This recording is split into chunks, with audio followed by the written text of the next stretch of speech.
Howard the Duck is my favorite hardened, soft, sweet boy. There's something about him that we'll talk about a little bit later in this video.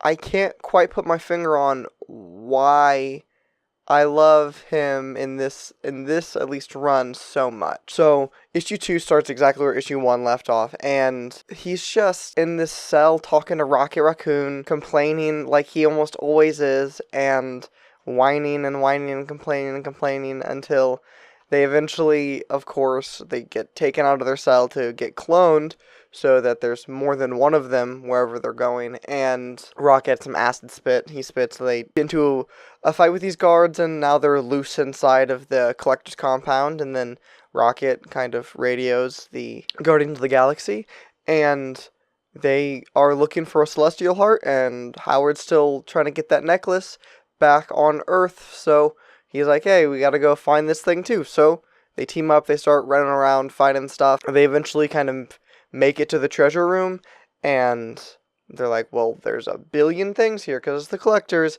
Howard looks at the tattoo, but it's a play on the tattoo map from prison movies and stuff, and Rocket just shaved the map into his chest. It's a pretty funny bit that plays really well, and he realizes the treasure room's shaped like a body, so he's like, oh, it's probably where the body parts are, so they're looking for a Celestial Heart. They go and they go to the heart of the body and find the heart of the Celestial, and then they go to the neck of the body and find the necklace that he was looking for. They kind of get overrun by guards, and they can't make it out, so as a ploy to buy themselves some more time, they get a computer to override all of the cell doors and open every single cell door, and then their guards are distracted enough, they go and they get in their ship, they put as many of those species and things that were released on their ship and drive away, and then this is where we see the hardened Howard the Duck really open up and show how sweet and soft he is when he is, like, aggressively upset and angry about how they didn't save everybody there and they need to go back, and how untrusting and almost like sad and hurt Howard is. He's very upset that they're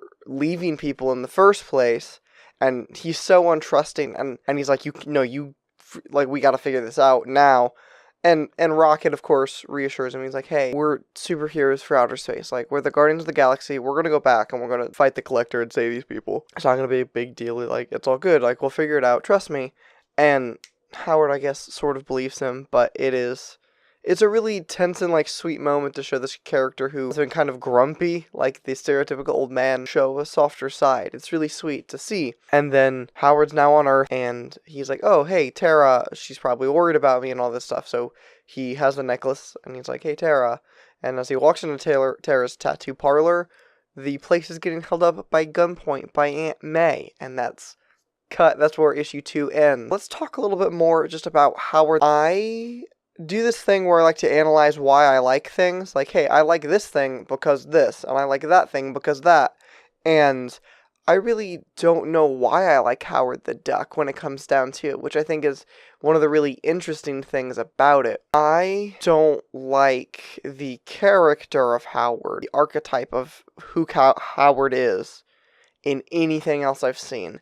And this is one of the reasons I like this book so much, and I reread it, and I talk about it so much, because I'm partially trying to figure out in my own head why I like this. I don't like the really old guy who's just kind of grumpy and like a fuddy-duddy. Like, I don't think that's funny usually. I don't think that plays well usually, but there's something about putting that character into a duck, and also, I guess, just this weird empathy I feel to him, that with the tagline of Howard the Duck trapped in a world he's grown accustomed to. There's something about Howard the Duck and the way that he is written and the character that he is in this specific arc that I find wildly compelling. And I think one of the reasons I find it so compelling is I can't quite put my finger on why I find it so compelling. But Howard the Duck, issue 2 from the Chip Zdarsky run, is what a fun ride to see him with the Guardians of the Galaxy. It's really cool, and I recommend this book.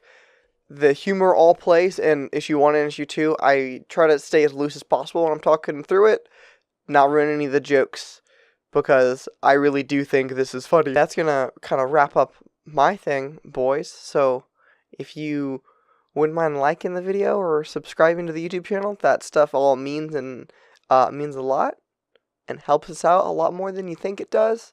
And maybe if you are subscribed, but you really enjoy this content and you're not realizing the sheer volume of stuff we're putting out, go ahead and hit that notification bell, and you can know exactly when we're putting out and what we're putting out.